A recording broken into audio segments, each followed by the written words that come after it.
Amém. Amém. Você pode abrir a palavra do Senhor no livro de 1 Reis, primeiro livro de Reis, capítulo 19. Nós temos pensado nos últimos domingos, sobre sentimentos da nossa geração. E um dos sentimentos muito fortes é o sentimento de vazio e de frustração. A geração Z, de 18 a 24 anos, diversas pesquisas apontam para o mesmo resultado. 37% da geração Z se sente vazia e frustrada. As razões, elas alcançam não só a geração Z, mas alcançam todas as faixas etárias do porquê esse sentimento. Nós vivemos num clima mundial de incerteza e de certa solidão. Nós não temos mais certeza, por exemplo, a gente tinha uma certa confiança, você pode colocar seus ativos em dólar, será que dólar ainda vai estar forte daqui a 5 anos? O que é confiável daqui a 5 anos hoje? O que você pode dizer, olha, isso aqui daqui a 5 anos não vai mudar? O que pode não mudar daqui a 5 anos? Nós vivemos épocas de pressão elevada em todas as áreas. Está para ser aprovada uma norma que vai responsabilizar as empresas pelo nosso adoecimento emocional. Isso é feito um diagnóstico na entrada e a empresa poderá ser responsabilizada por qualquer adoecimento psicológico, psicossocial. Porque reconhecemos que vivemos épocas de uma grande pressão. Enquanto em muitos lugares se discute a jornada de 4 dias, nos Estados Unidos cresce a jornada 996, trabalhar de 9 da manhã às 9 da noite, 6 dias por semana. É maluco? Alguns irmãos dessa igreja que visitaram a China trouxeram de lá o testemunho que quando eles perguntavam, vocês têm isso, vocês têm aquilo, e eles diziam que não, eles ficaram com a sensação de que nós somos preguiçosos. Brasileiros é mais preguiçoso.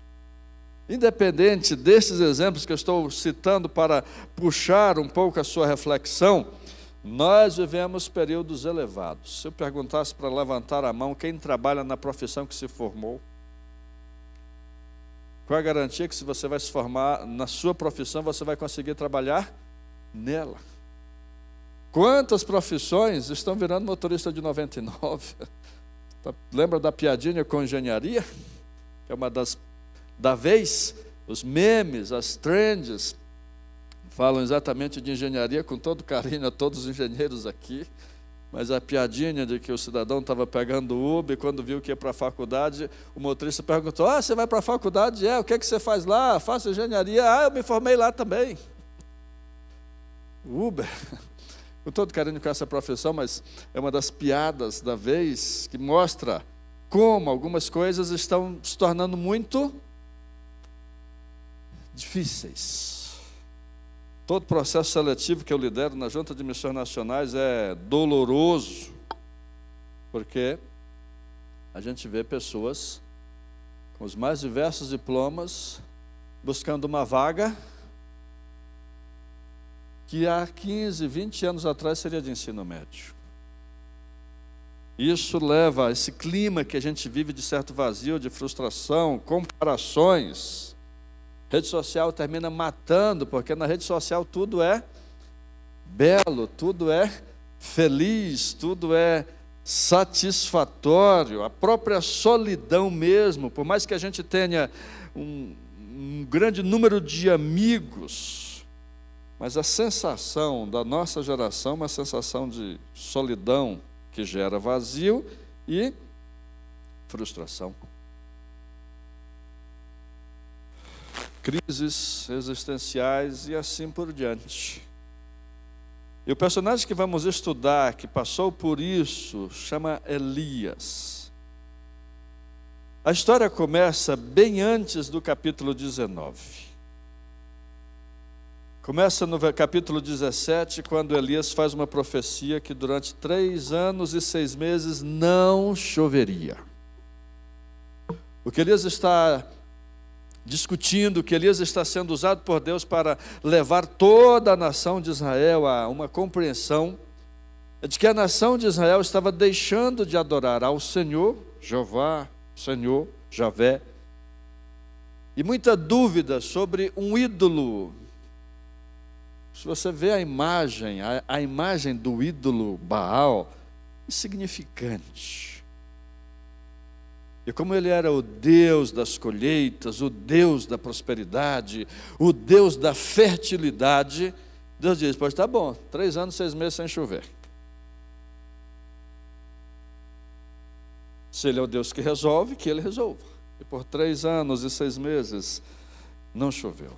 Quando então Elias volta, há toda uma frustração na humanidade, há todo um desespero na humanidade, há muito sofrimento na humanidade. Quando Elias volta, capítulo 18, ele faz o grande desafio do Monte Carmelo, em que ele pede que sejam construídos 2 altares, um ao Senhor, o que os judeus adoravam, o que nós adoramos, o que nós confiamos, e um a Baal. Ele até zomba, porque nada do sacrifício do altar a Baal ter resposta. Elias até zomba dizendo: gritem mais alto, pode ser que ele esteja dormindo, pode ser que ele tenha ido para uma viagem. E naquele momento Elias, sem muito alarde, sem muita coisa, diz: se o Senhor existe, ou se o Senhor existe, se revela, e desce fogo do céu e consome aquele holocausto, aquele altar do Senhor. E nada acontece com o de Baal. Mas independente do desafio de fé, para entender o tema de hoje, para refletir na sua vida, na minha, nas nossas vidas sobre vazio e frustração, ele desafiou se colocar no lugar de Elias. Você tem um projeto de vida de 4 anos. Você imagina, você passou 4 anos, colocando mais um tempinho, além dos 3 anos e 6 meses, colocando aí o tempo de chamado de Elias, você tem aí um projeto de vida que durou 4 anos. Esse projeto você vai se preparando para ele, tem um momento assim de grande emoção, em que você enfrenta uma multidão. O seu TCC não foi apresentado para uma banca com 3 professores, sendo que 2 deles são seus amigos, mas é um grande desafio, um grande show, um grande espetáculo, muita gente. E tudo sai do jeitinho que você planejou 4 anos antes. Se era um casamento que você estava se preparando para 4 anos, a cerimônia sai perfeita, do jeitinho que você planejou. Se era um curso, até a festa sai perfeitinha, do jeitinho que você planejou. Se era se preparando para um concurso, a prova foi perfeita, você sai de lá com a sensação de que gabaritou. E você vai dormir naquela noite aliviado. Consegue imaginar isso? Quantas vezes você já passou por isso? Porque você já sabe o final, o que é que eu vou dizer agora quando o dia amanhece. Você já sabe o final. Quantas vezes você já passou por isso? E quando o dia amanhece, o que é que Elias tem? Capítulo 19. Não o recado de Acabe, versículo 1. Não o recado de Acabe, o rei, dizendo: Elias, obrigado. A gente estava iludido. A gente pensava que quando dava certo era por causa de Baal, mas vimos que Baal não é nada. Elias, obrigado. Você abriu os nossos olhos. Elias, nos discipule. Em vez de receber um recado de Acabe dizendo: Elias, eu quero que você seja meu mentor, que você seja o conselheiro do reino. Elias, nós não vamos mais errar, você vai nos ajudar a partir de agora. Em vez disso, o que é que Elias recebe? Capítulo 19, versículo 1 e 2.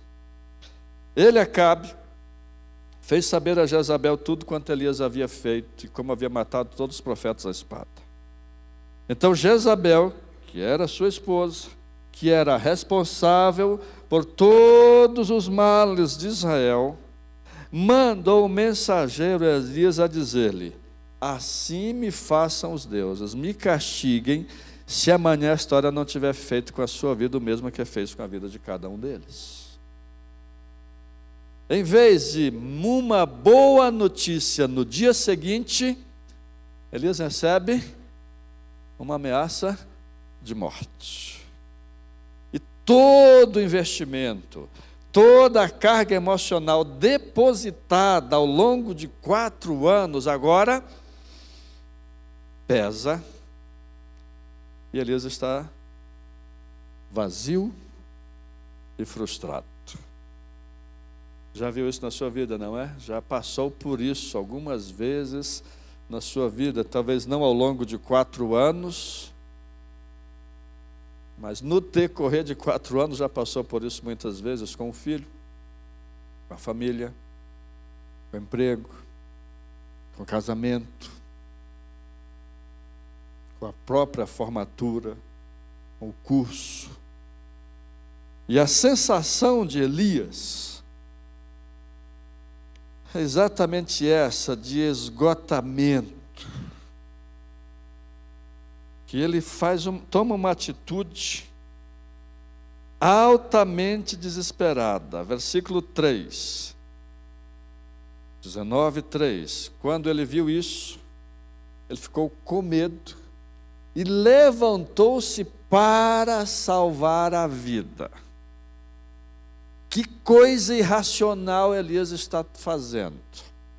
Porque no dia anterior ele enfrentou 800.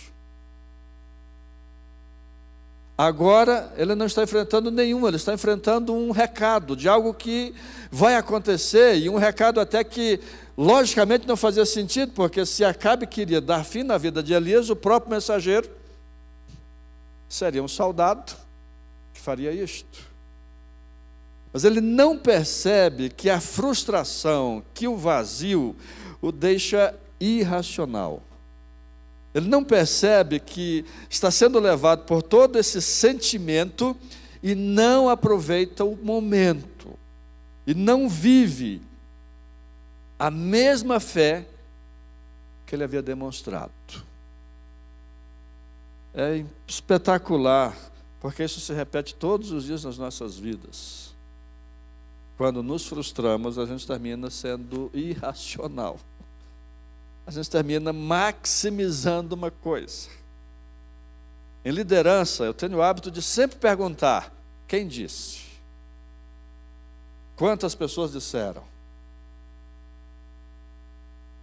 Fizemos essas 2 semanas atrás a equipe que eu coordeno na junta, ainda coordeno, já estou demitido, estou de aviso prévio inclusive.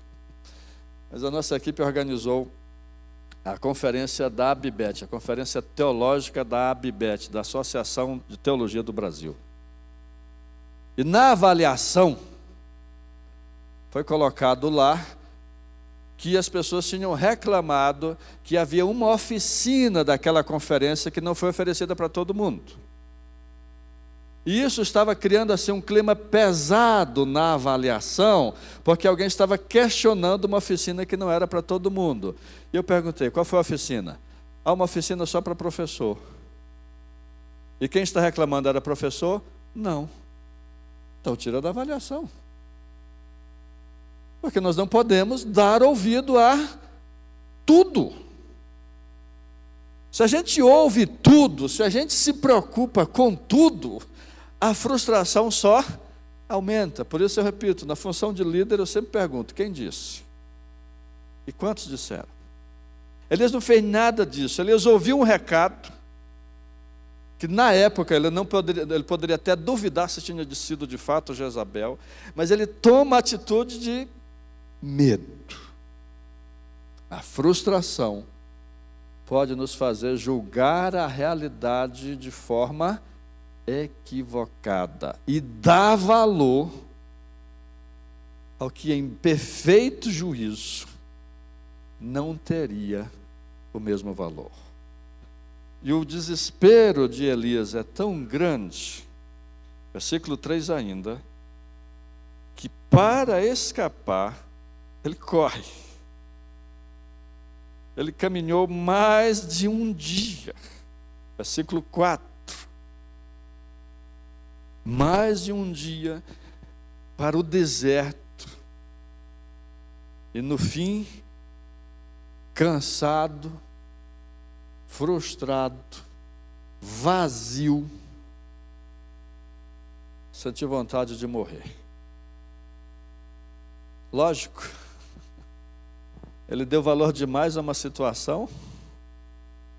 Lógico, ele estava exausto. Lógico, ele passou o dia todo, em vez de fortalecendo a sua fé, em vez de pensando, eu vou sair dessa, em vez de pensando, o Deus que sustentou por 4 anos, é o Deus que vai continuar me sustentando hoje, o meu Deus continua o mesmo, Ele não mudou. Em vez de pensar da forma racional, da forma correta, em vez de pensar, espera aí, como é que eu vou resolver essa encrenca com Jezabel? Ele passou o dia todo remoendo a frustração. Passou o dia todo remoendo que não poderia dar certo. Como consequência, pelos óculos do desespero, pelos óculos do vazio, pelas lentes da frustração, qual a melhor solução? A solução que muitos têm procurado nos nossos dias? Morrer. Morrer acaba com o sofrimento. Morrer acaba com a dor. Morrer acaba com as frustrações. Morrer acaba com tudo. Zera a vida, literalmente. Esse é o sentimento de Elias. É o sentimento de muitos na nossa geração. Muitos mesmo, vazios, frustrados. E o que Deus vai falar com Elias, a forma como Deus vai conduzir Elias, são lições muito preciosas. É uma história, não é um sermão. Deus não vai dizer quase nada para Elias, mas Deus vai tomar atitudes com Elias que fazem a diferença na vida dele e que podem fazer na nossa. A primeira, versículo 5, Elias dormiu e depois um anjo toca nele e diz, levante-se e coma. E quando Elias olha naquele deserto, o seu sono foi o sono do desespero, o seu sono foi o sono da estafa, o seu sono foi o sono de quem não dorme há mais de uma semana, o seu sono foi o sono do relaxamento. E quando ele acorda, tem pão assado, um jarro e água. Daquela comida ela tinha, diferente dessas abóboras aqui, dizem que essas abóboras que representam a nossa cidade, né? Dizem que elas têm muitos fertilizantes. Não tente comer não, tá? Dizem que não é aconselhável comer nenhuma delas. Aquela comida de Elias, parece que tinha alguma coisa também diferente, porque Elias come aquela comida, e depois que ele comeu, versículo 8, ele ganhou uma força extraordinária que ele caminhou 40 dias até Horebe, o monte de Deus. Mas a primeira lição de Deus na história, sem falar, é que Elias não criticou o que estava cansado. É que Elias não criticou o que estava exaurido. Talvez eu, se fosse pastor de Elias, quando visse Elias no meu gabinete dizendo, pastor, não está dando nada certo, talvez eu fosse diferente. Eu dissesse, Elias, dá vontade de dar uns 2 tapas assim para você acordar. Acorda. A vida não é tão frustrante quanto você está pensando. Acorda. Mas o que Deus faz não é isso. O que Deus faz é levar Elias para Horebe, onde anos antes Moisés havia recebido a lei do Senhor. Deus não critica Elias, Deus não zomba de Elias, Deus não é mais um peso para Elias. Deus é refrigério. Deus é para Elias socorro. Deus é para Elias o conforto, a compreensão, a aceitação que ele não estava conseguindo enxergar em nada mais. Deus é aquele que cuida, Deus é aquele que compreende, que aceita. Deus é aquele que pega e restaura.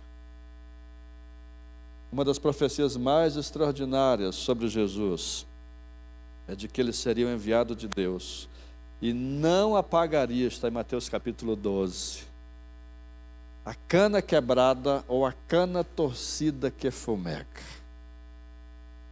Dois exemplos da lavoura, para dizer que ele não joga fora aquilo que merecia ser jogado fora. Cana quebrada que já não teria valor para nada, aquele pavio, aquela cana que virou pavio e que já está se apagando, ele não desprezaria. Ele continua sendo, na pessoa de Jesus, e como sempre foi, este que compreende toda frustração. Sim, porque a dor ela é particular, ela é individual.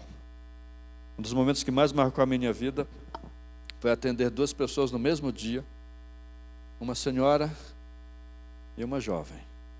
Eu vou me guardar de não contar o que era o problema da senhora, mas era um problema real e grave. E o da jovem, briguinha de namoro. Humanamente falando, a jovem estava frustrada por pouca coisa.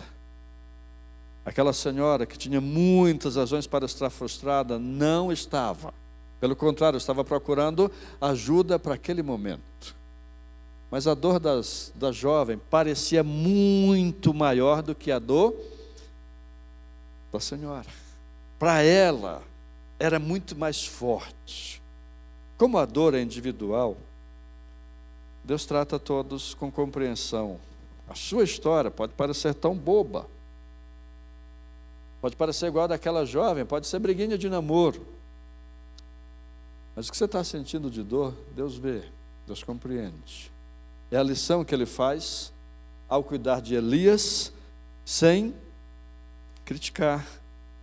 Pelo contrário, ajudando Elias a ir para o local onde de fato seria tratado. A segunda coisa que Deus faz nessa história, são 4. A segunda coisa que Deus faz é relembrar a Elias como ele, Deus, trabalha. Elias está repetindo o tempo todo. Elias fica numa caverna, versículo 9. E Deus pergunta para Elias: o que é que você está fazendo aqui, Elias? E olha a resposta de Elias, versículo 10. Deus, eu tenho sido muito zeloso. Os filhos de Israel deixaram a tua aliança, derrubaram os teus altares e mataram os teus profetas à espada. Só ficou eu. E agora estão querendo me matar. A frustração de Elias tem um aspecto espiritual, porque ele pensa que toda a nação de Israel está no chão, caiu, apostatou da fé. Repito, a frustração cega. A frustração não deixa você ver o que precisa ser visto. E aí, nesses primeiros momentos, Deus diz para Elias, versículo 11, sai para fora. E passava naquele momento um grande e forte vento que quebrava os montes, que quebrava as rochas diante do Senhor. Mas olha só, o Senhor não estava naquele grande vento. Depois do vento, houve um terremoto, ainda no mesmo versículo 11 ainda, volta um pouquinho. Houve um terremoto. Mas o Senhor não estava no terremoto. Versículo 12. E depois do terremoto, um fogo. E depois das 3 manifestações extraordinárias de poder, o som de um suave sussurro. Nós gostaríamos que Deus sempre se manifestasse no fogo, no vendaval que destrói tudo, na força do terremoto. Nós não gostaríamos de ter enterrado a dona Cida hoje. Nós não gostaríamos de ter orado 4 semanas pelo Vantuil. Nós queríamos que... A gente quer trocar o azulejo da piscina sem secar a piscina, não é? A gente quer solução imediata para tudo. Porque se a gente crê num Deus que pode tudo, e a gente foi educado nos últimos anos a pensar nisso, se eu creio num Deus que pode tudo, então tudo pode acontecer. Mas esquecemos que este Deus que pode tudo, não prefere trabalhar no terremoto, no fogo, no vendaval. Ele trabalha nesse leve sussurro. Ah, como eu gostaria de ter uma conversa com meu filho que resolvesse tudo. Ah, como eu gostaria de atender um casal e uma conversa resolvesse tudo. Ah, como eu gostaria que tivesse um curso na igreja, que depois que você faz esse curso, nunca mais você vai ter problema. Ah, como eu gostaria que fosse só terminar uma faculdade e já está com tudo pronto. Ah, como eu gostaria que aquela promessa no altar do casamento fosse para sempre. Ah, como eu gostaria que tivesse um remédio que a gente tomasse e acordasse sem problemas. Como eu gostaria que Deus manifestasse o seu poder de forma tão extraordinária, como naquele vendaval que quebrava pedras, naquele fogo que desmanchava pedras, naquele terremoto. Mas nós somos todos que estamos aqui, temos fé em Jesus, temos fé no Senhor, cremos na sua palavra, cremos no seu Espírito, cremos na sua presença em nós, e o que nós testemunhamos ao longo da nossa vida é que Deus trabalha como?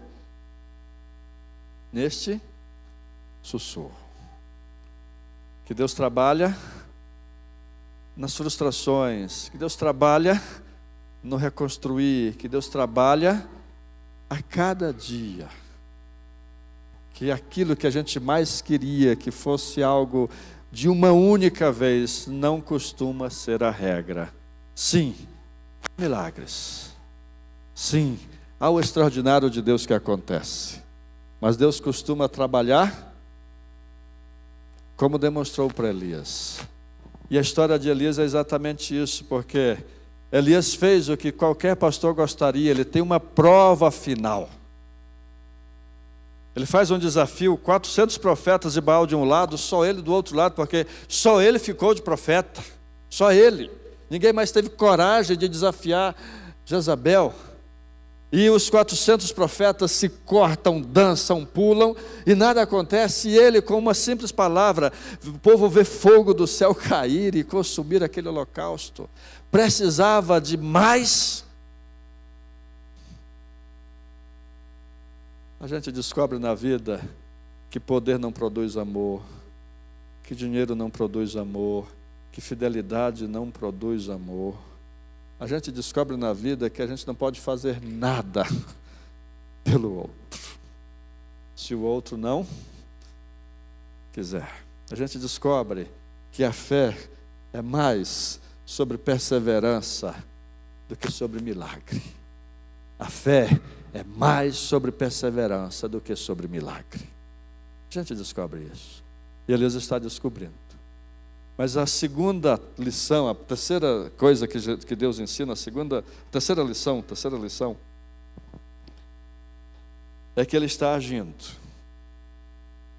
E aí, Deus vai tirando Elias do seu egoísmo, Deus vai tirando Elias daquela sensação de que tudo gira em torno dele, de que tudo depende dele, e mostra que Ele está trabalhando. Aquilo que mais nos frustra é aquilo que a gente mais precisaria trabalhar. Ah, não vou usar o meu filho Lucas, hoje é dia dos pais, eu poderia até usar, tu me dá esse direito. Mas o que eu quero mudar nele, eu sei que não é uma conversa. Eu sei que são processos. E a segunda coisa é que eu sei que Deus está trabalhando na vida dele, e é isso que Deus vai mostrar como terceira lição desse texto. Depois que Elias vê que está nesse vento suave, ele sai para fora da caverna, e Deus pergunta: o que é que você está fazendo aqui, Elias? Versículo 13, e Elias responde, segunda vez que ele responde a mesma coisa. Versículo 14. O versículo 14 é igualzinho ao versículo 10. Ele diz: eu tenho sido em extremo zeloso pelo Senhor Deus dos exércitos, porque os filhos de Israel deixaram a tua aliança, derrubaram os teus altares e mataram os teus profetas. E só eu fiquei. E agora buscam tirar-me a vida. A frustração, eu repito, ela cega tanto que você não é capaz de trocar a faixa. Sei que os mais jovens não sabem isso, né? Porque a gente falava muito de virar o disco, né, no nosso tempo. Eles não são capazes de procurar a próxima faixa, não são capazes de perceber o que está acontecendo. Ele repete as mesmas coisas, e sem crítica, numa atitude de total compreensão, Deus diz: ok, versículo 15, você vai voltar pelo seu caminho para o deserto de Damasco. Chegando lá, você vai ungir Azael como rei da Síria. Você vai ungir Jeú como rei de Israel. E você vai ungir Eliseu como profeta em seu lugar. Elias, eu não tive essas ideias agora não, tá, Elias? Os três que eu estou te dizendo para agir já estavam nos meus planos, Elias. Você que não conseguiu perceber, só olhando para a frustração, só olhando para você, você não conseguiu perceber quanto Deus está trabalhando. Você não conseguiu perceber a mão de Deus na sua vida e ao redor de você. E Deus está mostrando: Elias, você vai para a Síria. Tem um novo rei no lugar de Israel, e você, Elias, já tem um sucessor. Tudo que você fez, vai ter alguém para continuar. Elias, Deus está trabalhando. Não sei o que é que te frustra. Eu só sei que Deus está trabalhando. Sim, nós estamos falando não é de coach, tá? Não é pregação coach, não é pregação de autoajuda. Nós estamos falando de você se esforçar, de você buscar a presença de Deus, mas sabendo que Ele está trabalhando na sua família, na sua profissão, na sua vida. Ele está trabalhando, Ele nunca deixou de trabalhar. E a última lição que Deus fala com Elias, que é a lição mais atual de todas, uma lição que é muito importante para os nossos dias. O que Elias estava dizendo? Só ficou eu. E o que Deus revela para Elias no versículo 18? Não é sobre você, Elias. Para de ser egoísta e achar que tudo é sobre você. Para de pensar que só você sofre.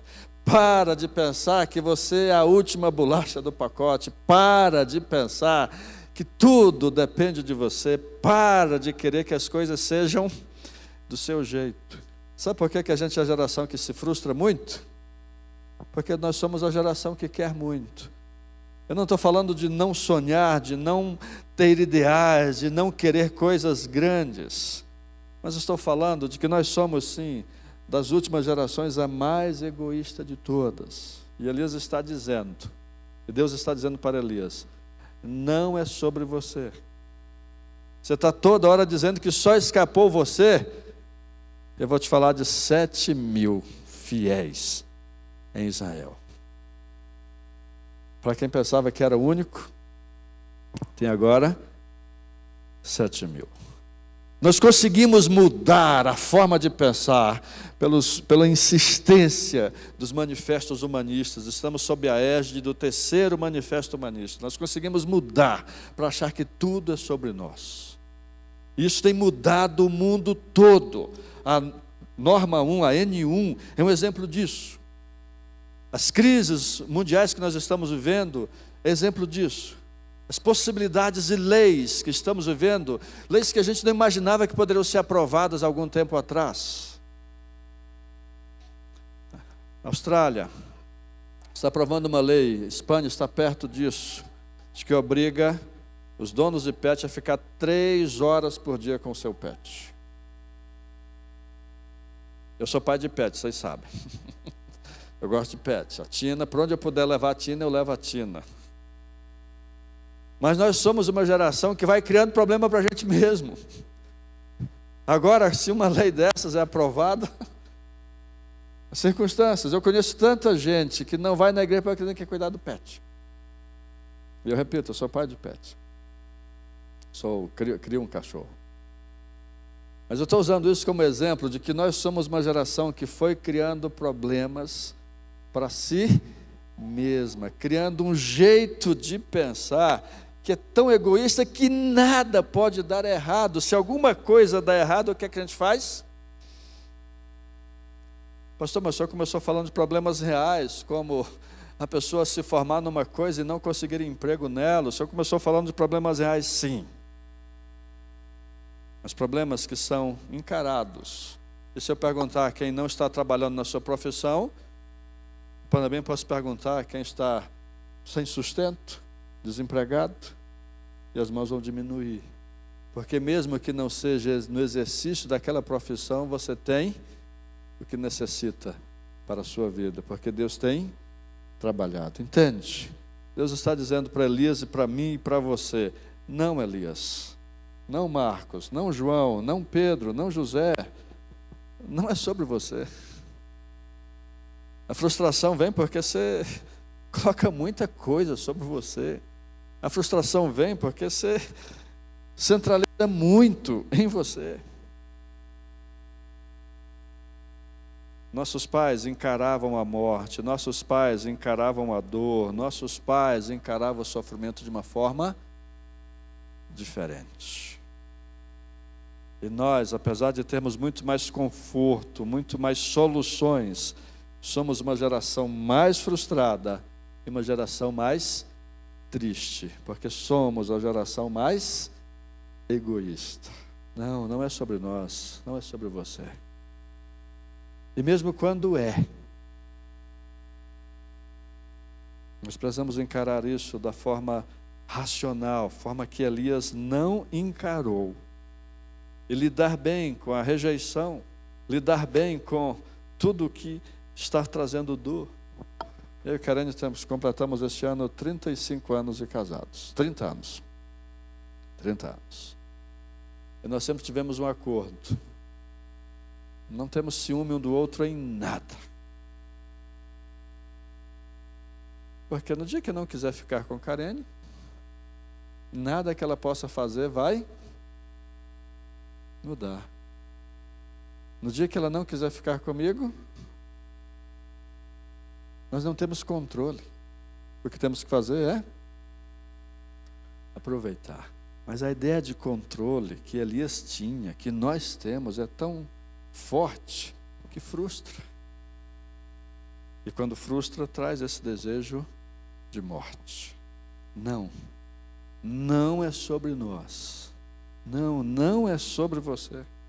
É a lição mais forte que Deus dá para Elias, para lidar com a frustração, para lidar com aquilo que não funcionou.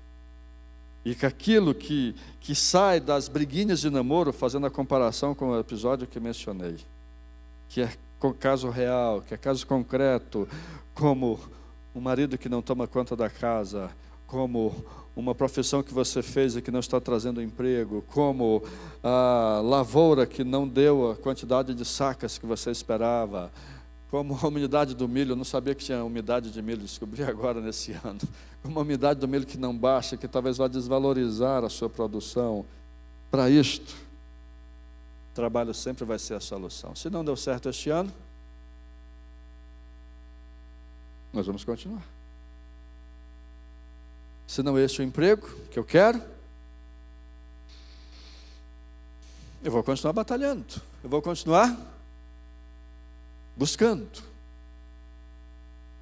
Mas esse sentimento que era tão forte em nossos pais, só é experimentado quando a gente é capaz de entender que não é sobre mim, sobre você. E se está difícil entender, não tem problema. Só entre na presença de Deus. Só busque ao Senhor. Só se quebrante diante dEle. Sim, os problemas existem, indiscutível. Eu lembro de 2018. Eu adquiri hipertensão em 2018. Muitas pressões do meu trabalho na junta. Eu fui fazer o exame regular, o exame periódico, o ASO. E a doutora disse: você tem hipertensão, você sabia? Você está com uma pressão muito alta. Eu disse: não, deve ser só por agora que eu me chateei com uma coisa. E repeti aqueles exames e descobri que estava hipertenso. Mas em todos aqueles momentos, apesar de carregar hipertensão até hoje, em todos aqueles momentos mais críticos, bastou trabalhar e confiar que o Senhor abençoou, e assim eu tenho certeza que é na sua vida. Basta trabalhar e confiar que o Senhor está agindo na sua vida. Alguém duvida? Alguém não experimenta isso na sua vida? Basta trabalhar e confiar. Celebramos ontem 70 anos, 25.618 dias do irmão Valdir, trabalhou e confiou.